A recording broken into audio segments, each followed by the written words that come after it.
This is our cover, Lake Samish Reflections. This particular photo here of the rowers by the west side of the bridge out there at Lake Samish was provided to us by Gordon Tweet.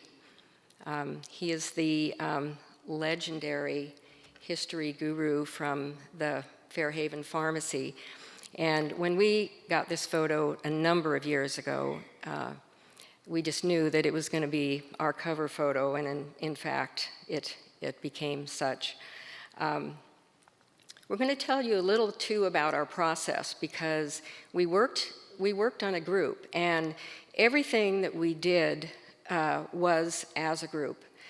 We started out kind of small, 3 or 4 of us working together, and as we needed other people, we had others join us along the way. Even selecting the title was done very democratically. We all submitted names, we took a vote, we narrowed it down, and finally came up with Lake Samish Reflections, and we did the same for the subtitles. So we had a very cohesive group, and we just liked to share all of those things. The background photo here is provided by Rich Herman, who is in our group, and we'll be introducing everyone at the end here too, so I think most of our group is here. This was the beginning of our quest to document Lake Samish history. We had the Hard Times float on the right, and a family's float on the left. Back in 2005, we did a boat parade out at Lake Samish, then a newsletter that followed up with that, and following that, the following year in 2006, we put out a newsletter. It's right here. We had a person who had lived at the lake for, as a child years ago, write us a letter and sent us these lovely photos and told us about the Hard Times float. The Hard Times float was designed to be burned out in the middle of the lake after the parade to signify the hard times of the Depression going up in smoke. This was 1931. So this was actually the start of the project when we decided to start keeping archives. But it wasn't actually until 1910, about 4 years later, 2010, when we started doing our interviews. We started that with a foundation of historical material that one of our members had been collecting for her own family resources, Rita Weafer, who is here in front. From there, we ended up doing 47 interviews, all of which are included in the book. We made a commitment to publish in 2012, and it was hard to stop collecting material. Even up until this year, we were collecting material. So at any rate, it was a long process just to get to this point. So our contents are, you'll notice family stories are at the end. We started with that, actually, but we actually have arranged them in the book, starting with the early Native American habitation and ending with family stories. So within the first chapter, and it was an interesting process because we were going to go back through the first settlers. Settlers is a key word. We really hadn't considered that we would go back as far as Native Americans, but we recognized that we really needed to in order to tell a complete story. So in 2015, we started researching that. And fortunately, we connected with Teresa Trebone of the Swinomish tribe. She's their tribal archivist. She pointed us to a little piece of a map, and then that led us to the UW Special Collections down there and 7 boxes of material that we started going through. It was quite a process. But fortunately, they had a specialist there, Gary Lundell, who helped us and actually found this map.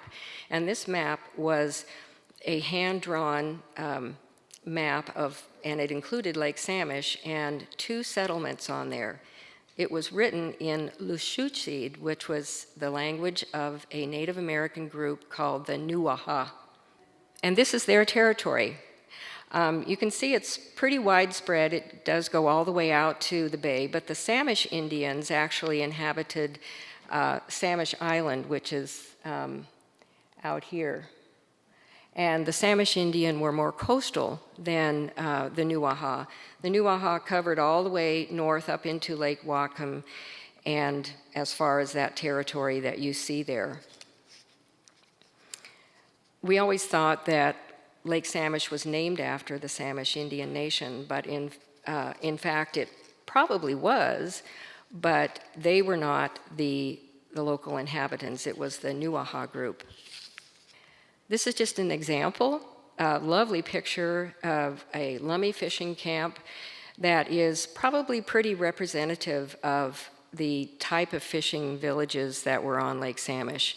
There were 2 of them, one at the very northern arc of the lake and the other at the southeast end where Friday Creek goes out of the lake.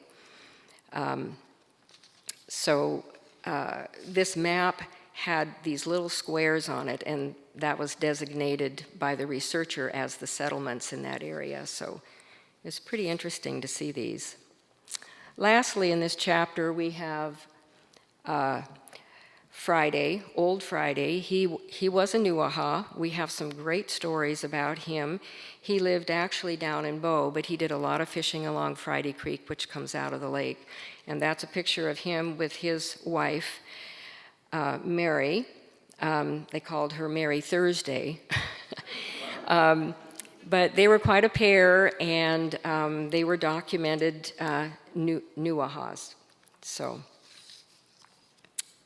chapter 2 then gets into settlement in the 1800s.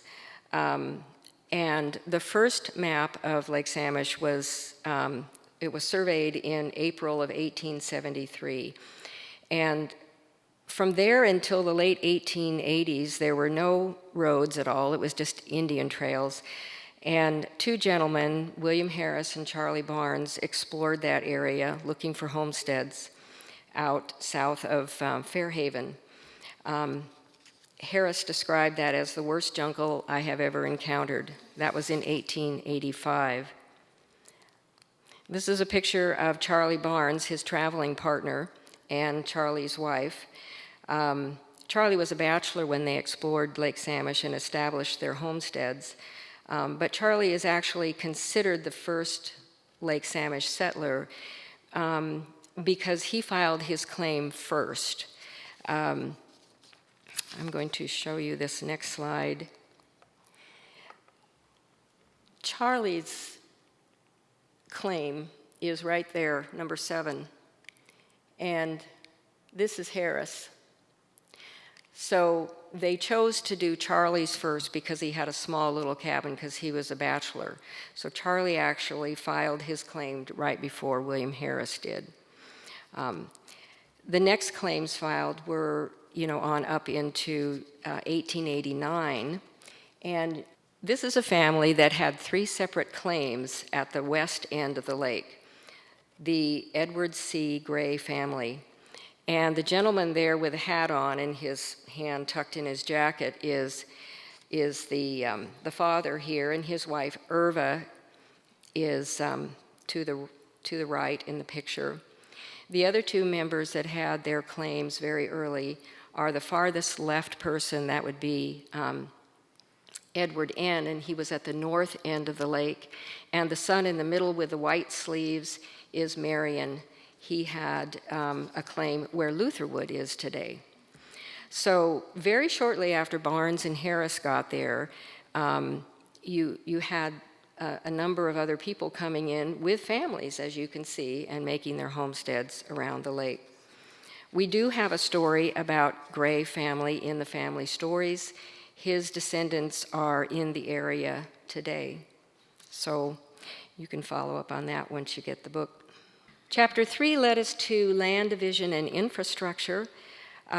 We talk here about how Lake Samish was part of the Crescent Township, and aptly named, too, because of the very much of a crescent shape of the lake. The first platting was done, actually it was the western half of William Harris's property. That was done in 1889. We also will get into railroads and roads and some of the other types of infrastructure that helped make our community. This is a lovely picture that we obtained from Wes Ganaway, actually.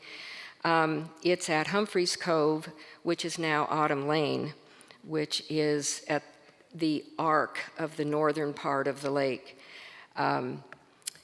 The first railroad surveys were done in about 1873, and it wasn't until 1888 that Charles Larrabee was needing train transport for his coal. And so he began to lay the groundwork for a train that would go along the east side of Lake Samish, and it became called the Fairhaven and Southern Railroad Company, F&S line. We still have the F&S grade road out there, out around the Prairie area. That railroad was completed in 1889, but it only lasted until about 1903 because the Great Northern Railroad was put in along the Chuckanut Bay route, and that became a more primary route.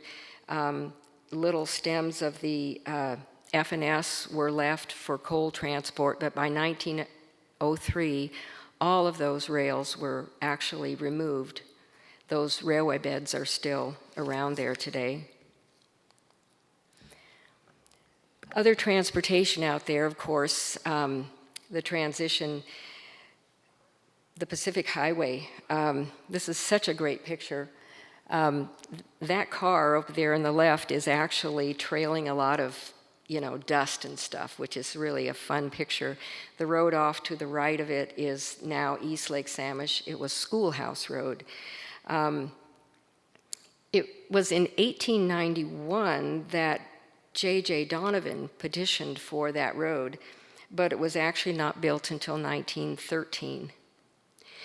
And then later, 1960, Highway 5, Interstate 5, replaced this road. Also, the local roads were beginning to be developed. Initially, they were trails and logging roads. The best example, really, that I could give you is of Captain Roy Alexander, who developed a resort at what is now Lutherwood on the west end of the lake. In 1909, he and his wife bought property there, and in the winter of 1912, they were still driving their team of horses across the frozen lake in the wintertime to get their building supplies there. It was easier than dragging it through the jungle along the west side of the lake over there. So he petitioned, Captain Alexander Roy petitioned in 1918 to the Crescent Township Commissioners to get a new road, but it was not built until 1923. So it was a struggle. There was a lot of development out there before a lot of these roads were in place. We have a critical bridge out there to get from the east to the west side. The first bridge was built in 1894. This is the second bridge, this picture here. It was at the opening in 1936. This photo was provided to us by the Meyer family that lived here. You see that little house up there? This was their property here. They actually had a resort in that area, which you could read about in chapter 5, called Madrona. The woman with the little wagon on the bridge here is Coralie Meyer, and she's pulling her child in that little wagon. Fabulous little picture. And so that was the second bridge that went in 1936, and then in 1963, the existing bridge. Unfortunately, we're due for another bridge fairly soon because we've just been restricted to one lane on that bridge that we have, and that's being studied at this point by some engineering group. In Chapter 4, we go into natural resources. Out there, of course, it was basically old-growth timber, the coal mining, and the fishing industry. There's so many wonderful logging pictures. This one came to us from Whatcom Museum, stating that it was a Lake Samish photo in 1910. It's very difficult to tell where on the lake this was, but actually it was in 1890 when Julius Blodell, who was serving as the secretary for a logging operation called the Samish Lake Milling and Logging Company. That was the predecessor to the Lake Whatcom Logging Company, which was the predecessor to the Blodell-Donovan lumber mills. So, things got started right there. This next picture is a fabulous picture taken out on the Shallow Shore Road area. William Sarlin's mill from that area. This is an original Darius Kinsey photo that was provided by the Zugelder family that we interviewed fairly early on. They lived at the southeast side of the lake, and Jack Zugelder is actually this little kid right here. He was 14 years old in this picture. And they had the names of all of these gentlemen on the back of that picture. Fabulous photo. Fisheries. A lot of fishing there. It's a destination lake for, recreation fishing, of course. But not everyone knows that there is a salmon hatchery down on Friday Creek that is still in operation today. That's for the spawning the sockeye salmon. And this is the time of the year to see them. You can see these fish coming up into the lake. They're about this long. We also have kokanee that kind of swarm together, bright red fish. They're only about this long, but quite a good lake for fishing year-round. We didn't have a boat launch out there until 1974, however, for recreational fishing. And the State Department of Fish and Wildlife bought property from Charlie Barnes, Jr. to put in that boat launch on the East Lake Samish Road. So this is one of my favorite chapters, maybe second favorite to the families. Recreation. I'm going to point out these. We had 7 of these little resorts, not major resorts, good grief. We had 2 of them right here. We had that Madrona that we looked at when we looked at the bridge picture. And over here we had Ole's Resort, which many of you may be familiar with. We had what is now Lutherwood here, which was the Alexander Roy location. This is Paradise Point here, which is the present location for the Lake Samish Park. This area along this side of this peninsula is Rainbow Beach, an incredible resort that had a huge dance hall with glittering light bulbs, and wonderful story to read about there. The Griffith family put that in. And 2 down here at the south end, the Calmore Cove that is still there today, and the Zugelder's Sunset Beach.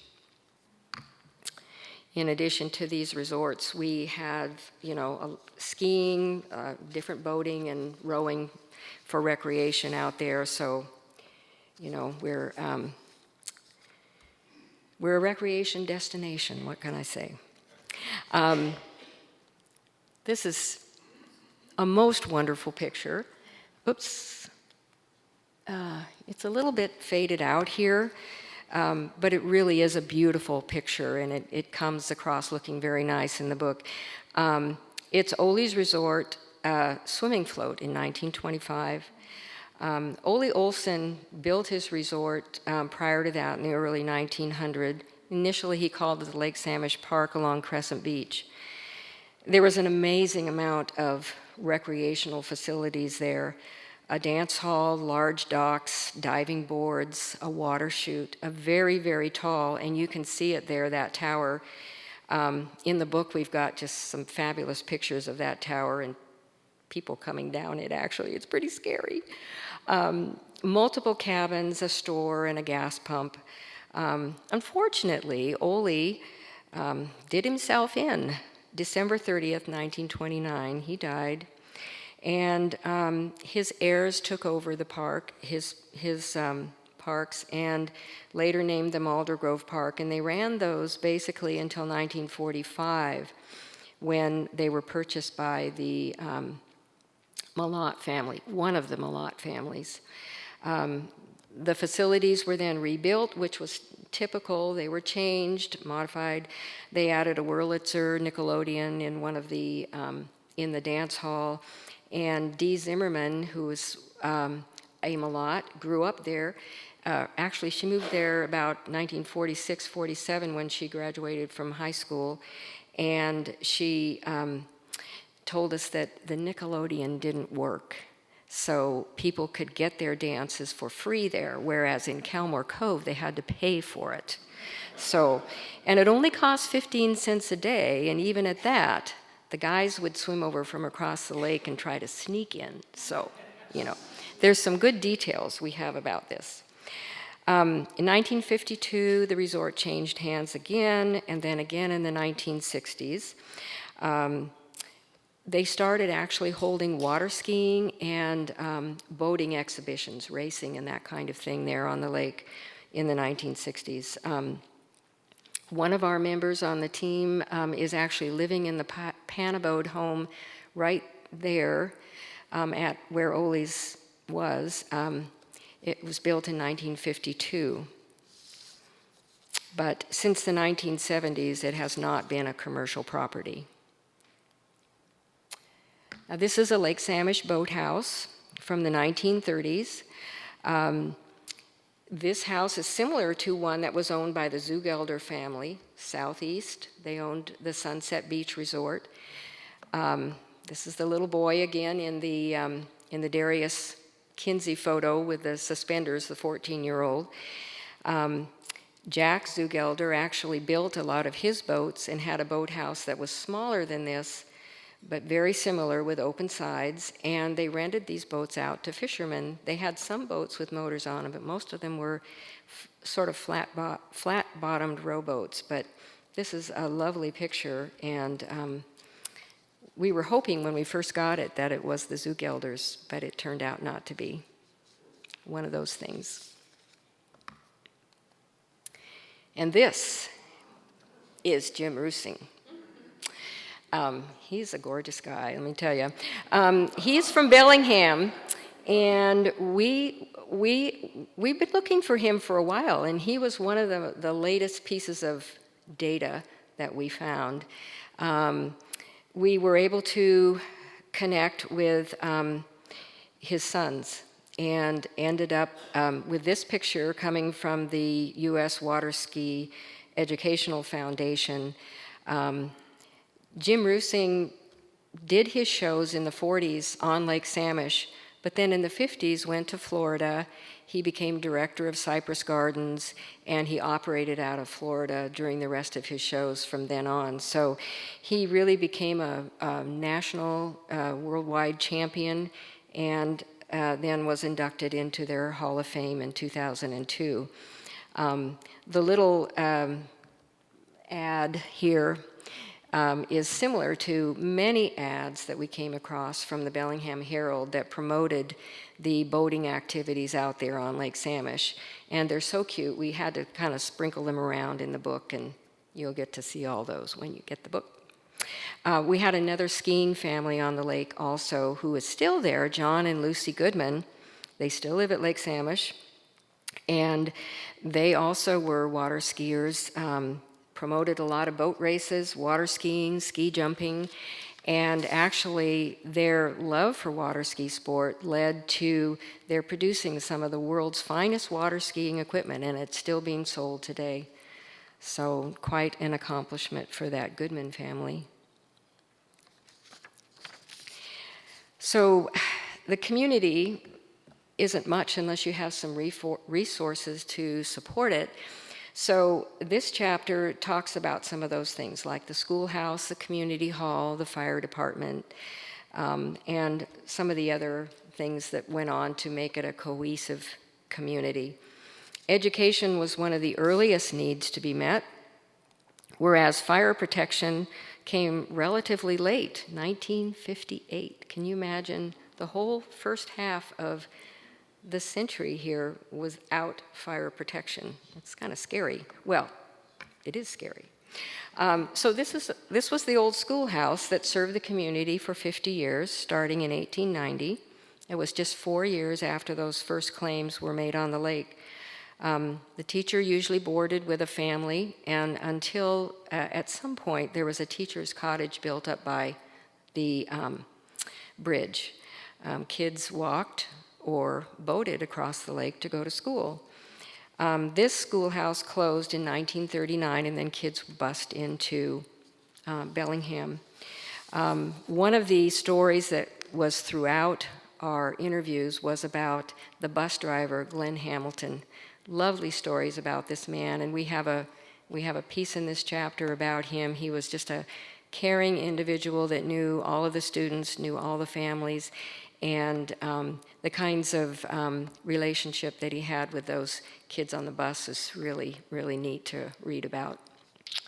So we have community halls. This was the Hillbilly Band playing at the original Lake Samish Community Hall in about 1960. Unfortunately, this community hall was torn down shortly thereafter to make way for I-5. This community hall that we had was actually built in 1911 and served the community for, a good long time, good long 50 years.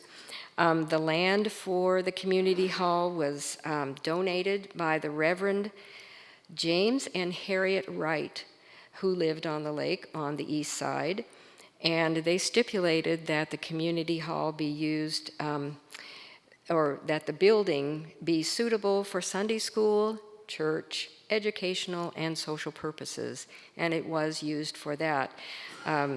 Reverend Wright, I understand, used to walk into Bellingham to give his sermons.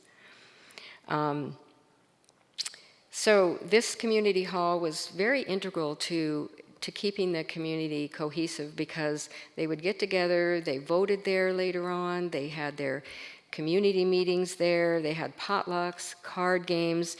A number of people spoke to us in their stories about the card games and how they all learned to play these different card games. It's really kind of fun. They did some square dancing there.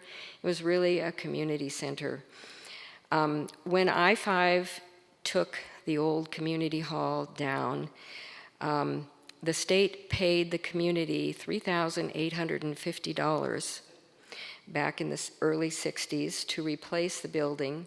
That money was put into a new community hall and fire hall on West Lake Samish, which is there today. The top floor at the time was used for the community hall and the bottom for the fire department. Here is our loaned Model A fire truck. The Lake Samish Fire Department was formed in 1958, and Winton Weaver, brother-in-law to Rita, who was a fire commissioner from the very beginning of that fire department until he passed away in 2014, told us that when there was a house on fire, people just stood around and watched it burn. And that's just really such a sad thing, and that was a story also that came out in some of the family stories. When the district was finally formed, it was all volunteer. They had to wear their own clothes because complete turnout outfits were somewhere around $1,000. The Ladies Auxiliary also formed about that time frame, 1958, and they formed to raise money to help support these volunteer firemen. The men also helped money. They had things like steer raffles and those kinds of things. The fire hall land was donated by the other Malott family, Wes and Inez Malott, that was out there. Lake Samish women became firefighters. There's a wonderful article in the book about the women who actually got trained. The women stayed home, and so they were able to be trained to be the first responders because they could get to the fire truck before the men who had to come from their jobs in town. So they were trained to head to the firehouse, get out the fire truck, get to the fire, get the hoses out, and start dousing the fire. And by then, the men had a chance to arrive at the fire, and so they were getting a little head start on it, which is a pretty neat thing. Great story about that in the book. We had a Boy Scout, we've had 2 Boy Scout troops out there, actually. This is the earliest one, around 1930. The gentleman here is Joseph Houghton. He lived on Roy Road, and he was a printer at the Bellingham Herald. And he had quite a bit of property there that he had acquired on what is now Roy Road. And he called the area Summerland. And he donated part of his property for this Boy Scout troop. The first Scoutmaster is right next to him. And Jack Carver, right here, Jack being the Herald photographer most of you probably know about. So we had Boy Scout troops in the early years, but we also had another troop in the later years, and of course that's all in the book. All right, we're getting into the family stories now, which is a pretty amazing part of the book, chapter 7. This is a map that was hand-drawn in 1965 by Sue Ellingson, who lived on the lake. She was in high school at the time, and she used brown paper bags as her background. She visited all the residents to get their names, and then plotted those on the map, and then sold each map for $1. And this shows a really good concentration of all the residences around the lake in 1965. And if you look back in the book at a couple of the other maps that we have, you can see the progression and growth from, the early 1900s, late 1890s. We have another really good map in the book from the Al Davis family story, 1929, that shows an intermediate growth between the early map and this current map. So it's kind of interesting to see that progression.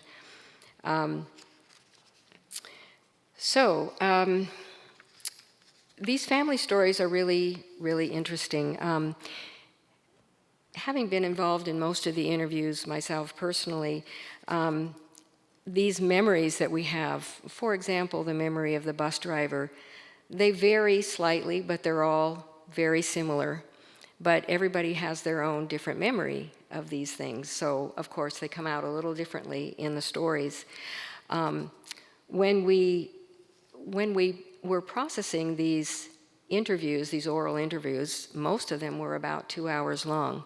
They needed to be completely transcribed and then written into stories that were organized but not changed, because we were pretty novice about doing these interviews, and even though we had an interview guideline questions to follow, it was too easy for us to get off onto sidetracks and say, oh, well, I remember such and such, and so we really had quite a job putting these stories together without changing their words, but organizing them so that they were cohesive and you could read through the stories. We had to verify a lot of dates, names, verified facts. We tried to bring connections between the two stories. But one thing we did not do, we did not embellish any of these stories. They are the stories as told by the people. One thing we're a little sorry about is that we didn't get started sooner on the interviews, because we did lose some people along the way. But hopefully we have a lot of their stories preserved. I just want to show you a few of the families very, very quickly here. Jack Carver's family, they were given their property on Roy Road by Joseph Houghton. Costin Carver, Jack's father, was an editor at the Herald, and so he knew Joseph Houghton. And Houghton gave several of his employees pieces of property to build their own cabins. And this became the community that was known as Summerland, that same community that put together that Hard Times boat parade. Actually, Jack Carver participated in that boat parade in 1931. And this picture here is of their boat with the Japanese lanterns and the sword ferns. Fabulous little picture.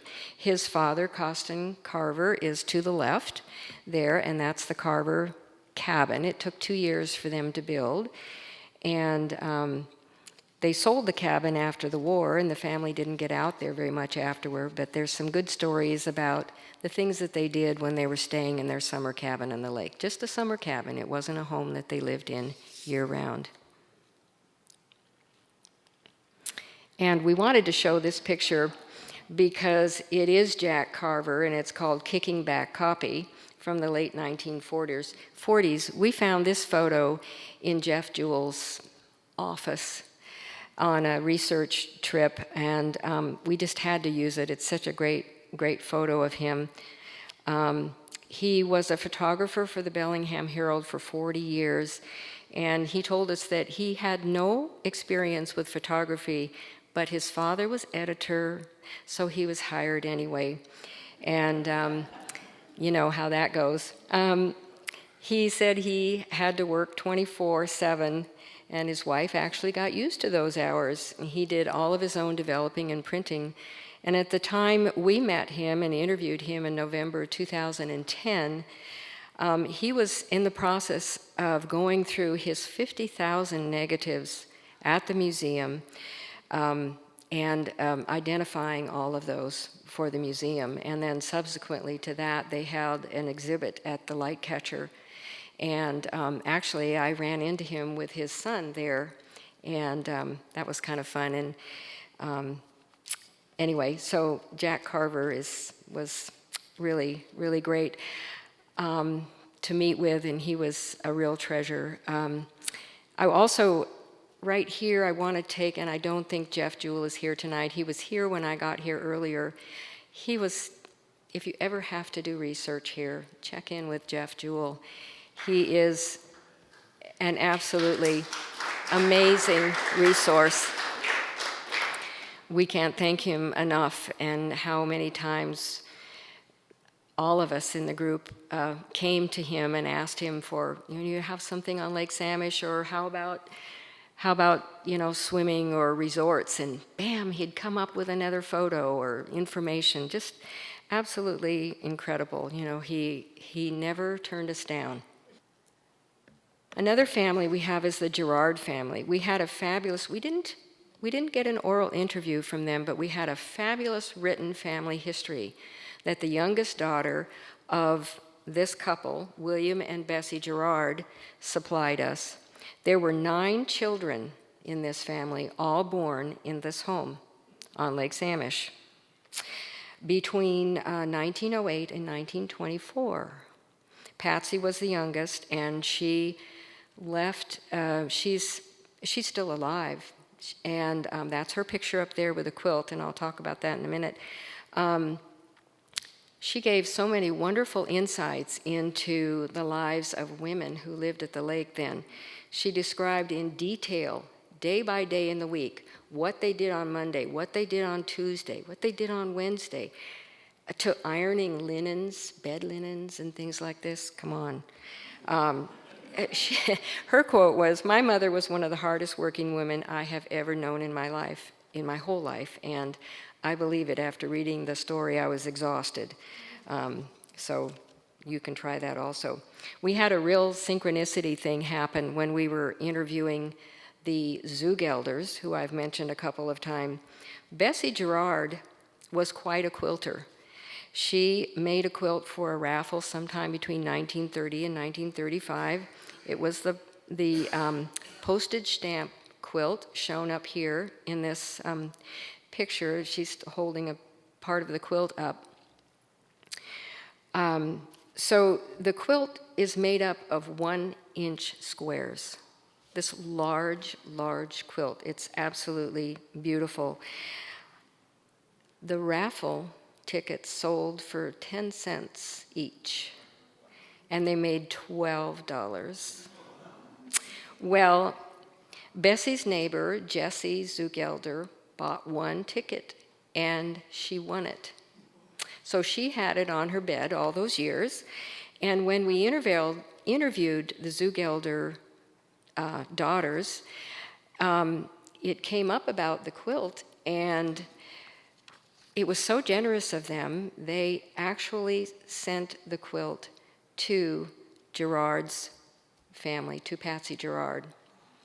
And it had been on their mother's bed all this time, and at this point, apparently their family wasn't interested in keeping it, and so they passed it along to the family, Bessie's family, and she made the quilt, which is just a fabulous story. So anyway, we don't want to miss Snoose.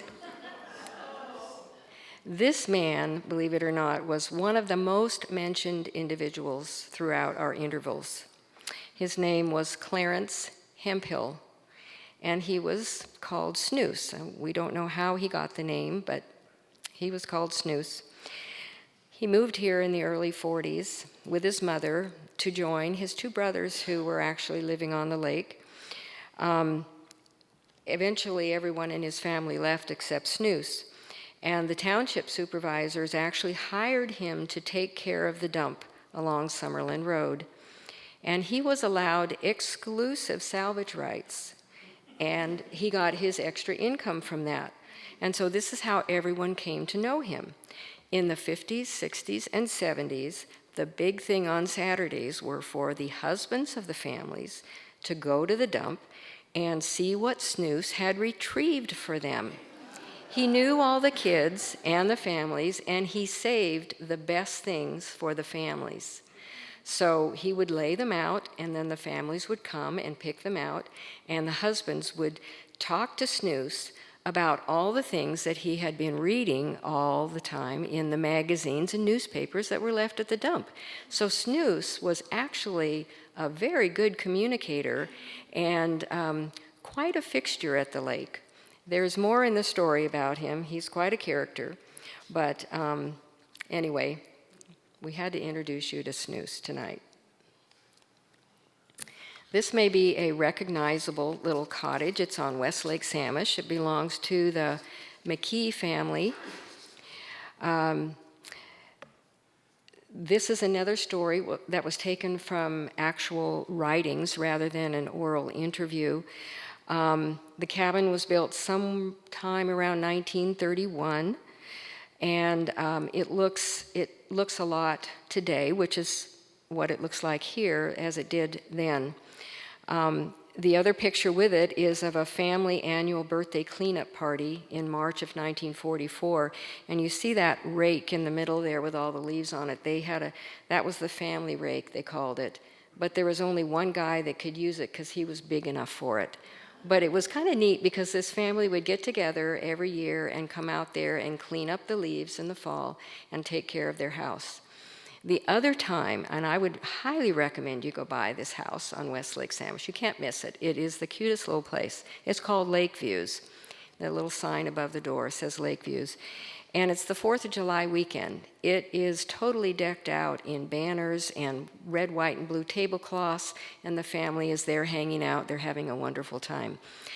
Another fun story about this location is the privy. Now, why the privy?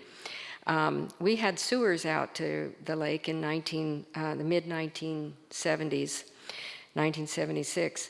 But this family decided they did not want to renovate their cabin to include a bathroom. So they renovated their privy, which is out in the corner of the property up by the road, and put in a regular toilet in the privy and hooked it up to the sewer. And to this day, they walk to that privy when they need to use the bathroom. So, and that's another one of those stories that privies out there, they were all summer cabins, so everybody had to deal with damp and slugs and very yucky privies. but theirs was pretty special, still is. We had a lovely interview with Margaret, who is on the far right, Margaret Squires. I don't know how many of you have been to the Squires Lake Park, which is between the south end of Lake Samish on the old Highway 99 and Alger. It's a lovely park, beautiful lake there, and a beautiful walk around. So this is the story of the Squires family. Victor, here on the far left, and his wife below him with their son Ralph. And in the center, Ralph, all grown up Ralph, and good-looking Ralph with his lovely wife, Lita. And then their son is Martin on the far right with his wife, Margaret. A wonderful story about how Martin and Margaret went is included, how they met is included in the book. And it's just a wonderful story, and fortunately, Martin and Margaret were able to participate in the dedication of that park in 1997. I really would encourage you to go visit there. It's a lovely walk. And we have the Weaver family.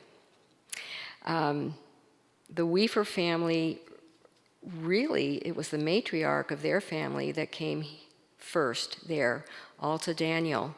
She came as a teacher at the Lake Samish School in 1912. She liked it so much, she had all of her girlfriends come out and visit her there at the lake and just thoroughly enjoyed it. But when she got married in 1918 to Frederick Weaver, they moved to San Francisco, where he was on a merchant ship, and that was his home port. But it was only a year later when her sister notified her that there was a sizable property for sale, and they arranged for her father to buy it for them. And eventually they moved back there and raised their family of 3 children, who are pictured here.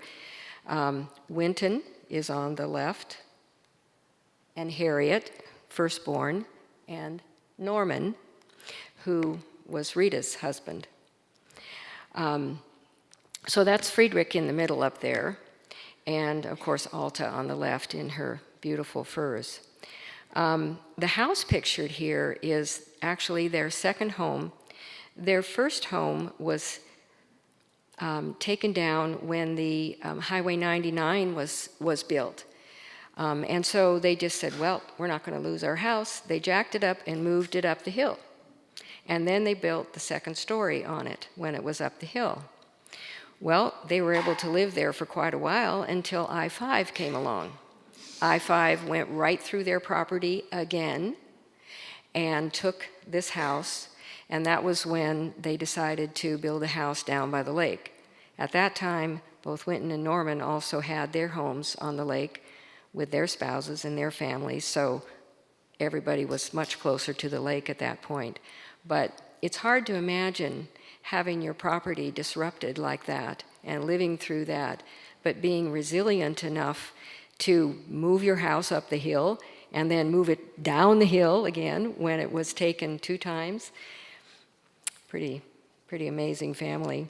The Weavers were instrumental in so many things out at the lake, and particularly in helping form the volunteer fire department.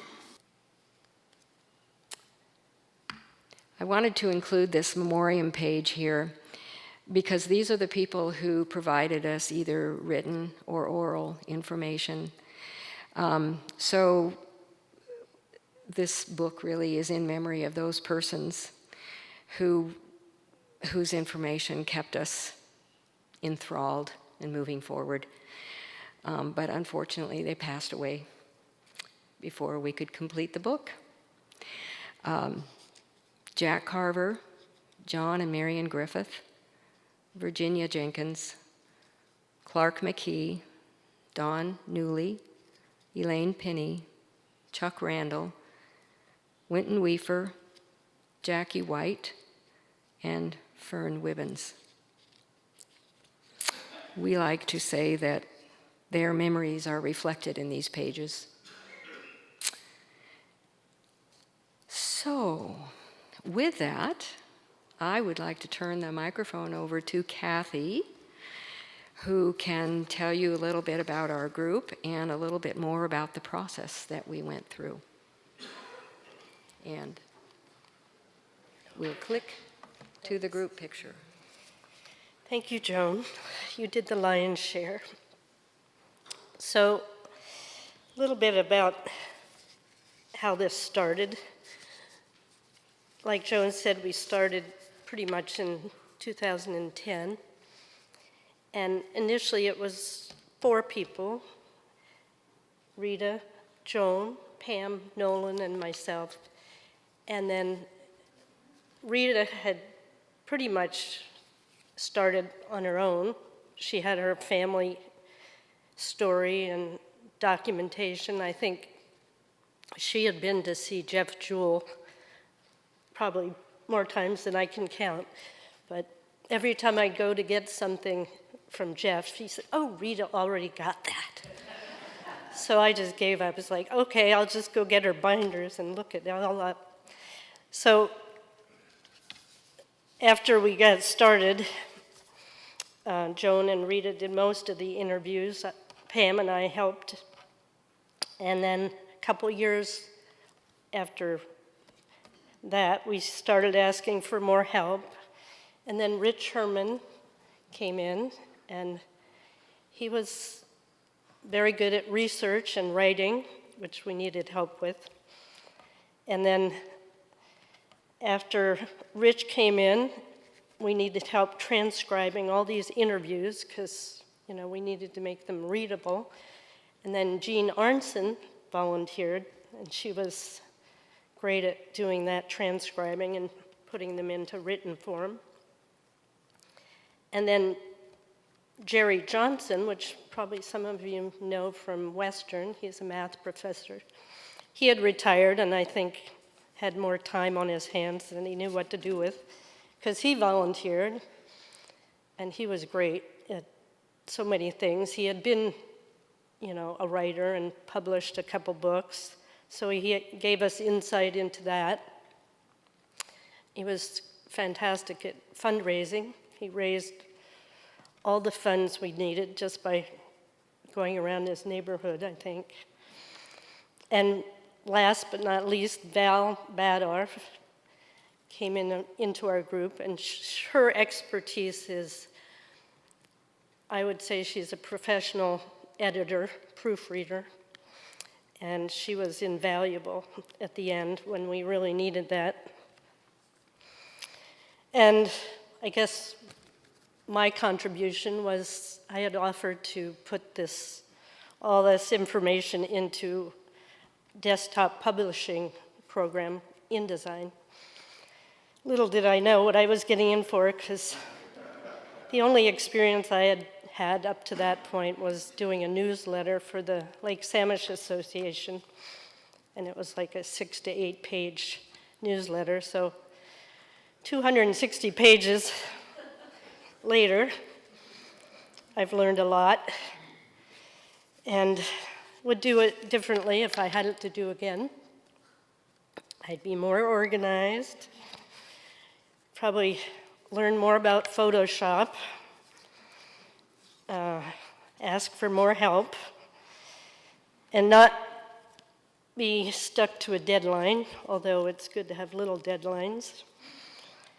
But more than anything, I'd need an editor or a project manager, which I've had in this project with Joan Ellsworth. She was amazing to work with. Whenever I was overwhelmed, she was always there, encouraging, confident, generous, and helpful, and yet still being efficient, thorough, and thoughtful. She energized our group and really made us stay on task. And so now we have our book. Thank you. And I also wanted to mention Michael Knapp, who is in the center of that photo back there. Michael came in at a time he'd actually been working on the White Center history, which is down by Seattle somewhere, and he had been a city planner, and he came in fairly early after the first four of us had started working together. He was a real techie, and he did a lot of the scanning of our photos and documents to begin with. So it was interesting how all of us had our skills and we worked together and we shared all of that. So I just wanted to add that comment on there. And we're open for questions. Emily has a microphone back there, if you can, and Wes does, okay. So if you have a question that you would like to ask, please raise your hand. Well, I noticed the convergence of the cluster of resorts and prohibition years. Are there stories about how the resorts and prohibition got along or didn't? Without giving too much away? No. Actually, there was, in Ole's Resort, there was one of the owners along there, I think his name was Hill. I don't have that information here with me, but he wanted to have alcohol. And there was a women's temperance league or something out there. We haven't really found an awful lot out about, I think. Alta was the leader. Oh, Alta was the leader, okay. So, yeah, there was a tendency to have that prohibition out there at the lake. But, there really wasn't big mention of that, to be really honest. It didn't come out in the stories. Two questions. When is the book coming out? And secondly, what are you doing with all the background research, the interviews, all the material? That's a good question. We'd like to know that. When is the book coming out? It is with the printer. We have received an anticipated, complete date of that printing process. But our printer's in Minneapolis due to a number of factors. So we have a shipping interval that we have to deal with. We're anticipating probably by mid-December, and we think we'll maybe make some improvement on that, but it's still, 3 to 4 weeks out. We do have a lot of material, and we'd like to find a home for it rather than in one of our attics or basements or something out there. So we need to work closely. We actually are using the Whatcom Historical Society as our publisher. We've got them listed in conjunction with the Lake Samish Association. So, we're hoping that we can get some help here to take this material and probably eventually digitize it, but at least keep the paper documents safe, because there's a lot of paper, there's a lot of photos, and we do have a lot of it scanned, but, it's still a lot of material. When I was a boy, in the late 30s, I attended grade school with the two youngest children of the Robert Welch family, who owned the Bellingham Canning Company down at Fairhaven. And they had a summer, I still remember going to a birthday party at Lake Samish at their summer home. Did you catch them in your book? Well, we have their story, but unfortunately, the story is not in the book. Well, an uncle of mine bought the house on Roy Road that was right across the street from ours in 1966. And this was that house on Roy Road, 2-story. I think it was kind of a summer house, party house for the canning company. I might, if you're interested, I think I can give you a copy that I made of what I'd written. Okay. Well, thank you very much.